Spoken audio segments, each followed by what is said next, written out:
Eto naman tayo ngayon. Kailangan friends kasi tayo eh. Yes. Oo. We have to live in a community where peace Foster. where we foster peace Yes, and love. oo. Pero pagkatapos ng sinabi ko, may pag-ibig pa Ba ba? yun? Nakala mo, nakaloka ka. Mga ka-MB flying friends or freaky flyers. Alamin ang totoong kwento naman ng Paniki dito sa Super Saya.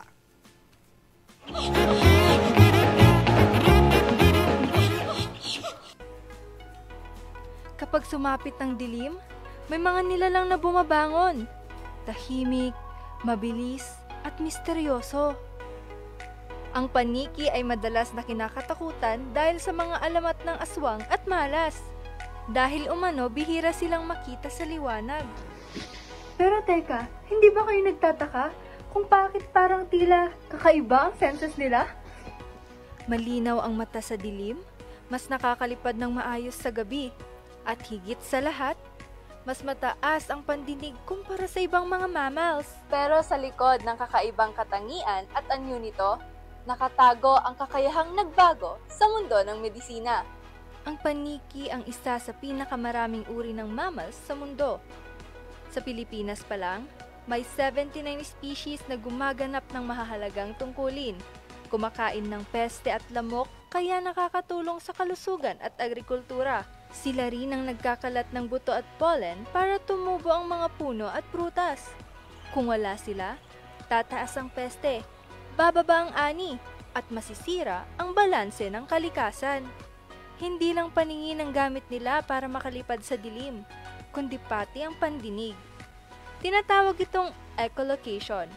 Inilalabas ng paniki ang tunog na bumabalik bilang echo at mula rito, nabubuo ang larawan ng paligid. Nakakakita sila gamit ang ultrasound frequency na hindi maririnig ng tao. Umaabot ito sa 200 kHz. Adaptation nila ito para makahuli ng insekto at mabuhay sa madilim na gabi.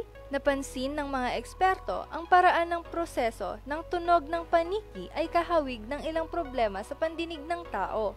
Kaya ang pag-unawa sa pandinig ng paniki ay nakakatulong gumawa ng teknolohiyang tutulong sa mga taong may problema sa pandinig. Kung paano nila ginagamit ang echolocation ay naging inspirasyon para sa mga cochlear implants at ultrasound hearing devices. Ang accurate na paraan ng kanilang pakikinig ay tumutulong gumawa ng mga sensitibong hearing aids na mas malinaw at hindi masakit sa tenga ng tao. Mula sa kanilang kakayahang makarinig ng tunog na sobrang taas, na-develop ang teknolohiya para sa mas abot kayang hearing aid, cochlear implants, at solar-based navigation para sa bulag. Ginagaya ng tao ang likas na sistema ng paniki. Mas malinaw ang tunog, mas mabilis mag-adapt ang utak, at mas natural ang pandinig ng gumagamit. Dahil sa kanila, libo-libong tao na ang muling nakarinig.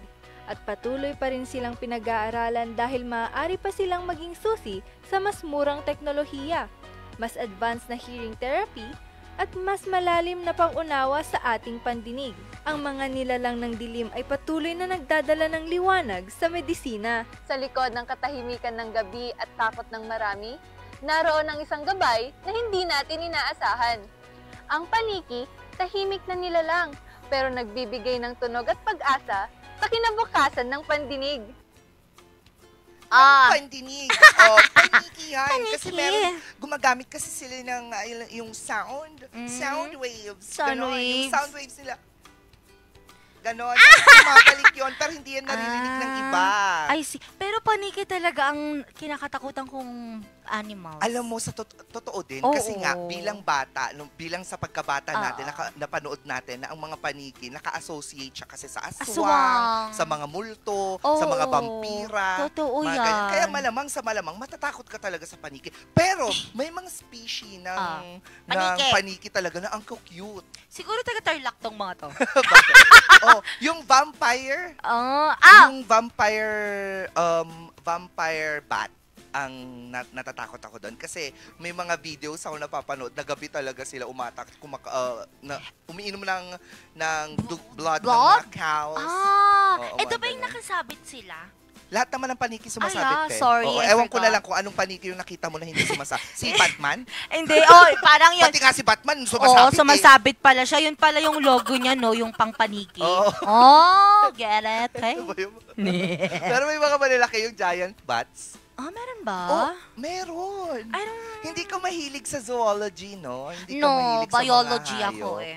Pero biology, yun din lang naman sila, buhay. Buhay. Buhay. However, basta, I'm not into bats. Bats, oo. You're into the balls. What? Ay, ako sa'yo. Ewan ko sa'yo. Anyway, mga ka-MB,